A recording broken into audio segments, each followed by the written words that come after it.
Happy birthday தலைவா. தலைவரோட 75th birthday அதுமா படைப்பா ரிலீஸ் பண்ணிருக்காங்க. அது அவரோட கதையில வந்துட்டு இந்த படம் ரிலீஸ் ஆயிருக்கு. அந்த ஒரு சர்ப்ரைஸான ஒரு விஷயமே வந்து இப்போ ஒரு வீடியோ ரிலீஸ் பண்ணதுக்கு அப்புறம் தான் எல்லாத்துக்குமே தெரியும் அவருடைய ப்ரொடக்ஷன் அண்ட் அவருடைய ஸ்டோரின்றது. இது அவருடைய 50th இயர் செலிப்ரேஷன் அதுமா இந்த படம் ரிலீஸ் பண்ணிக்கிறது ரொம்ப சந்தோஷமா இருக்கு.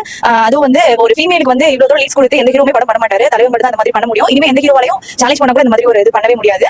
தலைவரோட படம் வந்து 26 இயர்ஸ் ஆயிடுச்சு. நான் பிறந்தப்போ இந்த படம் வந்துச்சு. நான் பிறந்து கரெக்டா 103 வந்து இந்த படம் செலிப்ரேஷன் அதுமா நான் பிறந்தேன். இப்போ எனக்கு 26 இயர்ஸ் ஆயிடுச்சு. இனி வரைக்கும் அந்த படத்தோட கிரேஸ் வந்து குறையவே இல்லை. இப்போ வரைக்கும் டிஆர்பில வந்து ஒரு படம் போடுறாங்க சன் டிவிலனா இவ்வளவு தூரம் டிஆர்பி வருது அந்த படம் மட்டும் தான் வரும். அது இப்பவுமே தியேட்டர்ல வந்து பாக்கணும்னா இப்போ வரைக்கும் எல்லா 2K கிட்ஸ் முதல் கொண்டு எல்லாமே வந்திருக்கும்.